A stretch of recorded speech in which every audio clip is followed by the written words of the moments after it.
Lockdown की वो भयावह तस्वीर लोग भूले नहीं हैं।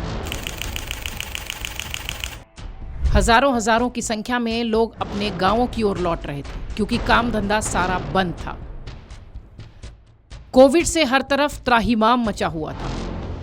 इसलिए लॉकडाउन की बात जब भी होती है तो आम लोगों की रूह कांप जाती है। एक बार फिर लॉकडाउन को लेकर खूब चर्चा हो रही है। दरअसल मामला कुछ ऐसा है कि 10 मई को प्रधानमंत्री मोदी हैदराबाद पहुंचे थे। इस दौरान उन्होंने लॉकडाउन की बात कही, उन्होंने वर्क फ्रॉम होम की बात कही, उन्होंने कहा कि हमने अपनी व्यवस्था लॉकडाउन के हिसाब से कर ली थी।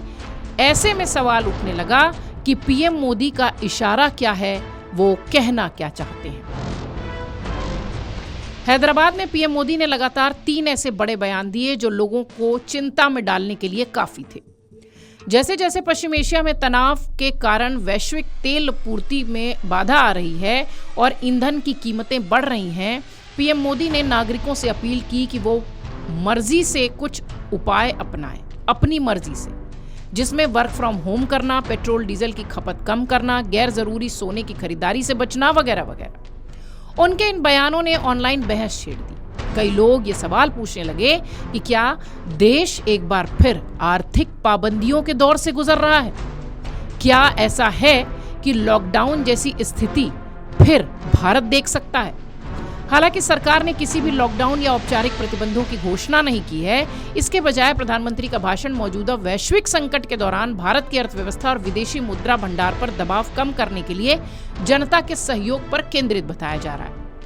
हैदराबाद में एक सार्वजनिक कार्यक्रम में बोलते हुए पीएम मोदी ने कहा कि बढ़ते भू राजनीतिक तनाव और वैश्विक सप्लाई चेन में रुकावटों के कारण दुनिया को बड़ी आर्थिक चिंता से गुजरना पड़ रहा है।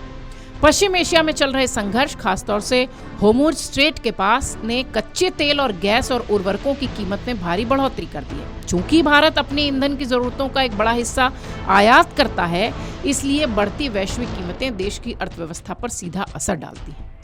प्रधानमंत्री ने चेतावनी भी दी कि जब सप्लाई चेन पर दबाव पड़ता है तो भारत सहित सभी देशों के लिए मुश्किलें बढ़ जाती हैं।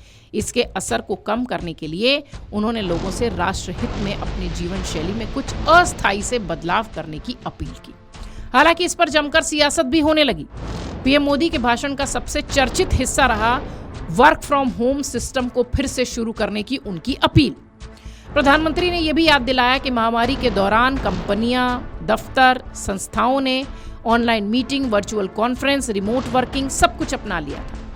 उन्होंने कहा कि कोरोना काल में हमने work from home, online meeting और वीडियो कॉन्फ्रेंस को अपनाया था। हम इनके आदी भी हो गए थे। उन्होंने आगे कहा कि जहां भी मुमकिन हो इन तरीकों को फिर से शुरू करें। यात्रा और ईंधन की खपत कम करने में मदद मिलेगी। इन बातों ने कई बार कोरोना महामारी के दौरान उस तरह की बातें याद दिला दी जब लाखों लोग घर से काम कर रहे थे। हालांकि पीएम मोदी ने किसी तरह की पाबंदी या वर्क फ्रॉम होम की कोई अनिवार्यता नहीं कही है, लेकिन हाँ, स्वैच्छिक अपील जरूर की है जिसका मकसद ईंधन बचाना है।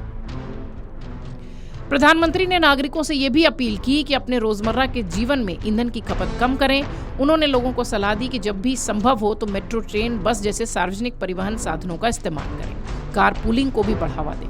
पीएम मोदी ने इलेक्ट्रिक वाहनों के इस्तेमाल और ऊर्जा बचाने की आदतों को भी बढ़ावा देने की बात कही है। पीएम मोदी के भाषण का एक अहम बिंदु ये भी था कि उन्होंने सोने की खरीद से जुड़ी अपील को भी जनता के बीच किया है। प्रधानमंत्री ने लोगों से गुजारिश की कि वो 1 साल तक गैर जरूरी सोना खरीदने से बचें, खासकर शादियों के लिए। उन्होंने कहा कि मैं लोगों से अपील करता हूं कि वो 1 साल तक शादियों के लिए सोना न खरीदें। भारत हर साल भारी मात्रा में सोने का आयात करता है, जिसके लिए बड़ी मात्रा में विदेशी मुद्रा की जरूरत होती है। ऐसे समय में जब तेल और गैस का आयात पहले से महंगा होता जा रहा है, तो सोने का आयात कम करने से देश के विदेशी मुद्रा भंडार पर पड़ने वाले दबाव को कम करने में मदद मिल सकती है। लॉकडाउन के दौरान अस्थायी नियम जो कंपनियों ने अपनाए थे, एक बार फिर प्रधानमंत्री मोदी की अपील के बाद इसकी चर्चा तेज है और शायद एक बार फिर लॉकडाउन जैसा शब्द लोगों की जहन में वापस लौट आया है। Video desk amarujala.com। अगर आप ये वीडियो YouTube पर देख रहे हैं तो हमारे चैनल को सब्सक्राइब कर बेल आइकन दबाएं और Facebook पर देख रहे हैं तो हमारे पेज को लाइक करें।